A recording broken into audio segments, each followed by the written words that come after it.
Baie welkom by Radio Bybelskool, aangebied deur Dr. Ben Booyens van die Weskus Leierskap Instituut.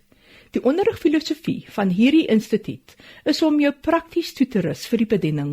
Met ander woorde, om aan jou basiese bruikbare kennis en vaardighede aan te leer. Hier is Ben. Ek neem aan dat u nog getrou inskakel en vrugte pluk uit hierdie studies van die Ou Testament. Verlede keer het ons die boek Rut behandel en vandag kyk ons na 1 Samuel.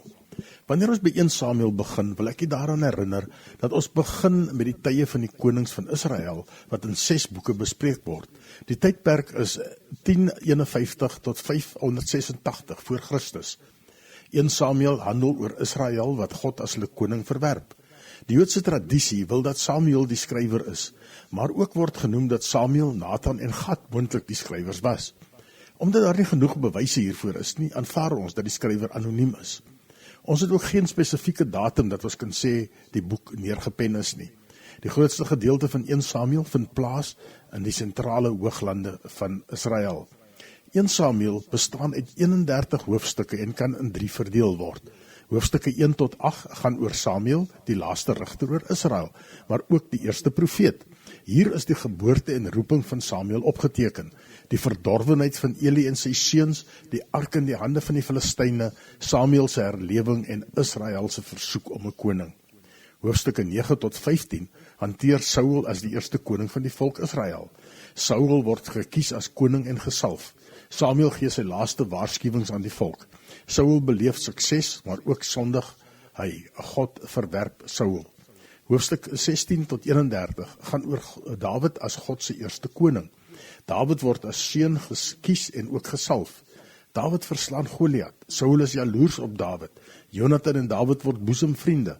Saul maak jag op Dawid. Dawid vlug en spaar 2 maal die lewe van Saul. Saul pleeg selfmoord.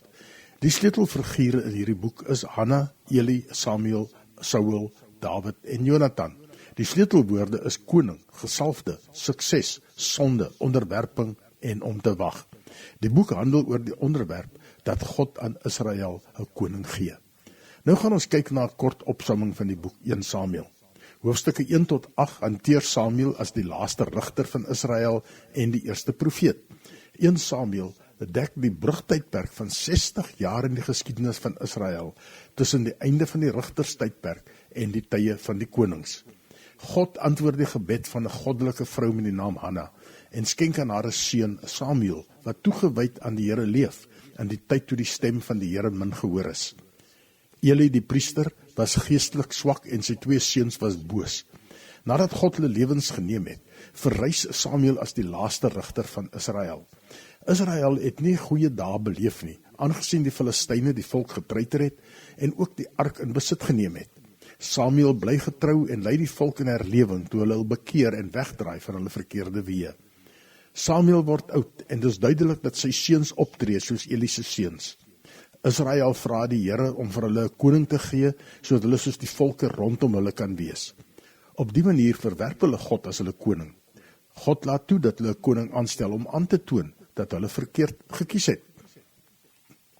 Hoofstukke 9 tot 15 gaan oor die salwing van Saul as die eerste koning van Israel. God kies Saul en gee aan Samuel opdrag om Saul te salf. As ons kyk na die uiterlike voorkoms van Saul, sy gestalte en so meer, was hy die presiese man om as koning gesalf te word. Die volk besef dat hulle gesondig het deur vir 'n koning te vra. Samuel waarsku hulle om God te vrees en te gehoorsaam en die beste van die saak te maak. In sy vroeë jare as koning het Saul sukses, maar hy kon nie sy potensiaal voor God ten volle uitleef nie. Keer op keer bewys hy dat sy hart nie gerig is op gehoorsaamheid aan God nie. Hy tree dwaas op en sy gehoorsaamheid is slegs gedeeltelik. God verwerp Saul as koning, maar laat hom toe om te regeer tot en met sy dood in die geveg met die Filistyne. Hoofstukke 16 tot 31 hanteer Dawid as God se eerste koning. God stuur vir Samuel om Dawid, die herderseun en seun van Isaï, seun van Obed, as koning te salf. Dawid was ongeveer 15 jaar oud toe God gesien het dat sy hart volkome op God gerig was. Dawid se gewildheid het begin toe hy Goliat, die Filistynse reus, verslaan het met 'n slingervel en 'n klip. Aan die begin het Saul van Dawid gehou, maar later jaloers geraak en begin om jag te maak op Dawid om hom dood te maak. Alhoewel Dawid deur God tot koning gesalf is, word hy nie koning voor ouderdom 30 nie. In die tussentyd vlug Dawid die woestyn in om van Saul weg te kom. Jonathan, seun van Saul, help vir Dawid en Dawid het ook 'n bende manne wat hom bystaan. By 2 geleenthede kon Dawid Saul doodgemaak het, maar hy spaar Saul se lewe deur te weier om die gesalfde van die Here aan te raak. Dawid wag geduldig op God om hom koning te maak. Tydens hierdie tydperk skryf Dawid heelwat psalms. In die jare wat Dawid voor Saul gevlug het hy geleer om homself aan gesag te onderwerp en om die manier en tyd van God te aanvaar waarop God sy wil laat geskied. Eindelik word Saul in 'n geveg gewond en pleeg selfmoord. Dawid het bewys dat hy gepas is om koning te word en dat hy 'n man na God se hart was. Die tema en doel van 1 Samuel. Die outeur van 1 Samuel teken vir ons God se trou aan sy verbond met Israel op, deurdat God gehoorsaamheid seën en ongehoorsaamheid straf, terwyl die volk onder Saul se heerskappy gestaan het, wie se hart nie op God gerig was nie. Die toepassing is dat God hulle eer wat hom eer, dat God seën verskaf op gehoorsaamheid en straf en tugtiging op ongehoorsaamheid. Wat kan ons leer uit 1 Samuel?